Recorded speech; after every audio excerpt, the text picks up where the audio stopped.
Ya, sekarang kita masuk pada halaman 24, penilaian tentang self portrait. Ini tentang fitur ya, fitur. Nilai kalian kalau menilainya dapat 20, ini persyaratannya. Portrait itu digambar dengan sangat teliti atau hati-hati ya, atau dibuat dan menunjukkan seluruh komponen yang tertulis pada bubbles brainstorm ya. Brainstormnya ada, jadi di sana ada seluruh gambarnya bagus ya, seluruh komponen tertulis di sana. Kemudian seluruh fitur-fiturnya menunjukkan identitas si atlet. Jadi ada gambar identitas si atlet itu tergambar jelas di sana. Misalnya tinggi badan, warna kulit dan segala macamnya. Dan kemudian very ekspresif. Ekspresifnya itu jelas ya. Maksudnya ekspresif itu seakan-akan gambar itu bisa berbicara. Dan juga gambarnya detail. Itu dapat 20. Bagaimana kalau dapat 15? Potretnya sudah digambar dengan baik atau dibuat dan menunjukkan banyak komponen-komponen yang ditulis pada brainstorm bubbles, tapi belum seluruhnya, masih ada yang tinggal. Dan kebanyakan fitur-fiturnya sudah menunjukkan identitas atlet tersebut. Dan semuanya itu dan agak ekspresif dan detail.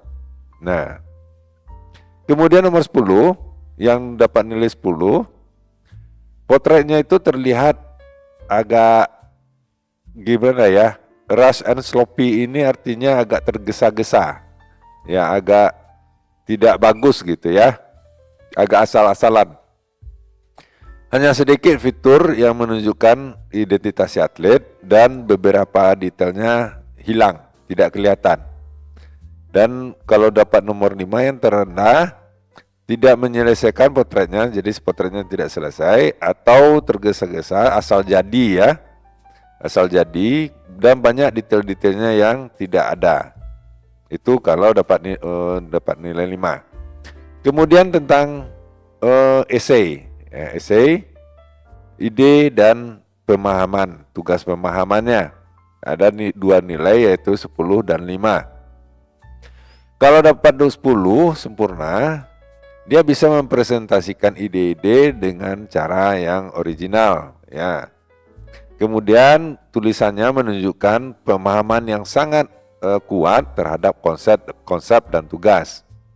Jadi konsep dari bab ini dia nampak kelihatan ya, bahwa dia itu mengerti tentang hasil tugas yang disampaikan. Kemudian nomor 5 dapat nilai 5, dia idenya itu terlalu general atau umum. Jadi tulisannya itu menunjukkan sedikit ya, agak tidak paham dia terhadap konsep dan tugas-tugas. Kemudian masalah grammar, penulisan ya, grammar tata bahasa ya, spelling dan mekaniknya. Dia mendapat 20 kalau secara jelas tidak ada salah tulis, tanda bacanya oke, gramarnya itu tidak ada yang salah. Ya, itu baru dapat sempurna 20. Kalau 15 ada sedikit kesalahan spelling atau tulisan, tanda bacanya juga ada yang salah. Tetapi dan juga minor grammatical error ini ada sedikit kesalahan grammar. Tapi secara keseluruhan itu tidak merubah arti. Maksudnya kita masih bisa paham apa sih maksud dari tulisan ini. Misalnya spellingnya salah, L-nya hilang 1. Nah itu masih oke lah ya. Nah, error misalnya R-nya hilang 1, itu masih oke, maka dia bisa mendapatkan nilai 15. Karena kalau error hilang R-nya 1, kita masih paham, oh ini error, enggak seperti itu.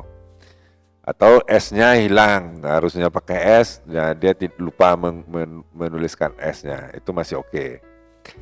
Kemudian ada beberapa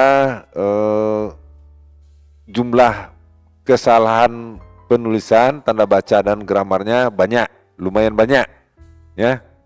Itu nilainya 10. Dan terakhir sangat banyak kesalahan penulisan, tanda baca dan tata bahasanya, sehingga bisa membingungkan kita, merubah arti ya, mengganggu terhadap arti dari tulisannya.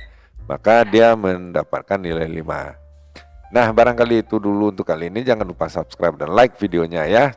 Terima kasih, sampai jumpa.